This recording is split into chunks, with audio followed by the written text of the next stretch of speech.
Assalamualaikum Bang CGR ya, saya panggil Bang CGR. Alhamdulillah saya hadir di sini. Apa yang di benak pikiran Bang CGR dibuatnya buku ini sebenarnya?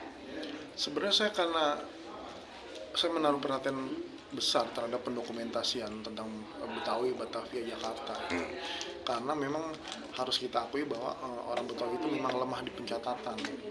Bahkan dia dua generasi ke atas mereka bisa tidak mencatat itu gitu. Itu yang akhirnya saya membuat buku seri Batavia ini ada 11 judul buku.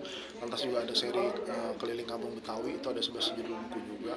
Kalau yang di seri Batavia ini lebih ke soal hubungan dengan Belanda, jadi lebih ke Batavia. Tapi dari seri ini, dari dalam tiap buku ada dua bagian. Bagian pertama itu depan tentang Batavia, bagian belakangnya pasti tentang Betawi.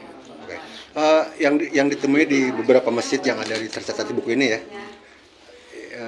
yang menurut Bang CGR penting untuk disampaikan ke publik itu apa sih? Sebenarnya tentang akulturasi.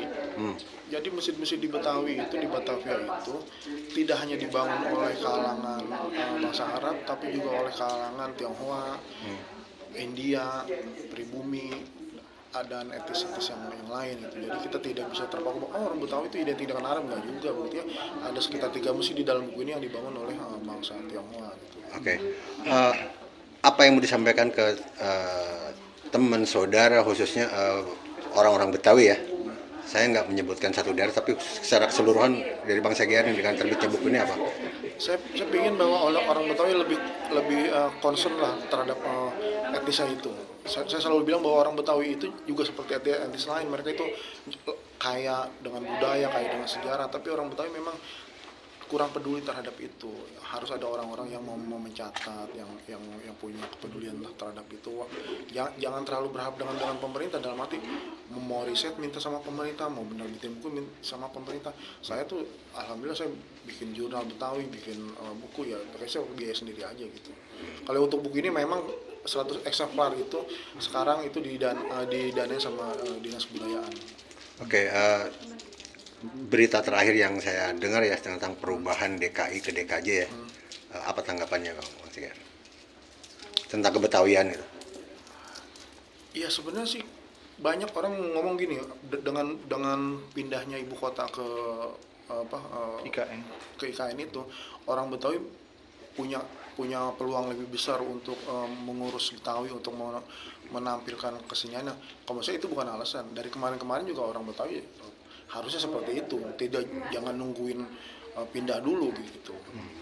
Saya kebetulan baru terima naskah tentang film yang ada hubungannya dengan kepindahan itu. Saya bilang ini naskah mentah banget nih, saya bilang lemah gitu.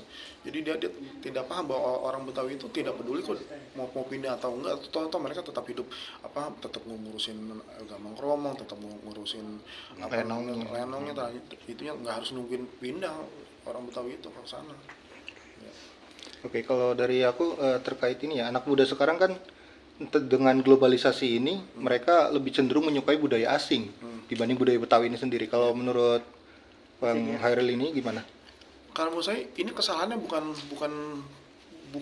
bukan dari bawah loh, kesalahan dari atas.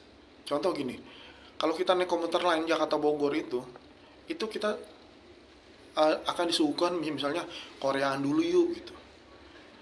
Emang kebudayaan kita kurang apa sampai harus kita memperkenalkan budaya dari negara lain? Kenapa tidak misalnya hari ini tentang Sunda, hari ini besoknya tentang Padang, besok tentang Betawi, besok walaupun adanya di Jabodetabek ya kereta itu ya, tapi kan nggak harus Betawi. Iya. Kan bisa Sunda, bisa Batak, bisa Minang, itu jangan Koreaan dulu yuk. Apa hebatnya mereka sih dibanding kita lebih kaya kok. Indonesia itu sambal kita aja bisa ribuan kali kalau kita data ya kan. Kenapa harus kita terkagum-kagum dengan budaya lain sampai kita ingin putih seperti orang Korea? Nggak bisa, kita tidak putih kok bangsa kita ini. Lalu peran budayawan sendiri itu dalam hal ini untuk menangkal itu gimana tuh? Ya sebenarnya kalau budayawan, sejarawan, seniman itu kan dia kan harusnya bermitra dengan pemerintah ya. Pemerintahnya itu yang harus punya perhatian. Kita kan hanya kasih pemikiran misalnya waktu Kongres Kebun Betawi ada omongan, setelah itu bang bagaimana nih hasil omongan ente kok nggak ada buktinya. Loh, kita sebagai budayawan, sebagai sejarawan jadi pembicara di depan itu kan karena atas permintaan pemerintah. Otak kita diminta dikeluarin, kita keluarin. Yang membuat itu menjadi menjadi kenyataan kan itu kan pemerintah. Mereka yang punya undang-undangnya, mereka yang punya dananya. Kita sih hanya punya otak bahwa oh ini harus begini gitu kan. Selama ini peran pemerintah seperti apa sih dengan budayawan? Apakah ada komparasinya? Saling kerjasama gitu atau Mau jujur atau bohong. Ntar digencet lagi, makin digencet lagi. Nanti saya digencet lagi Oke, gitu oke. kan. Ya sebenarnya sih kurang. kurang ya? Kita tuh harus mencontoh Belanda. Karena saya mungkin banyak bergaul dengan Belanda gitu. Oke. Karena saya dibilang literasi di buku gitu. Ya jadi saya ngomongin komparasinya adalah selalu tentang ke Belanda, patokan kita itu gitu kan. Oke, terima kasih Bang. Ya, sama-sama. Saya Nuhun, Kang. Yengki dari Mahmud Junedi Ah, Center. Nuhun, Kang. Sama-sama.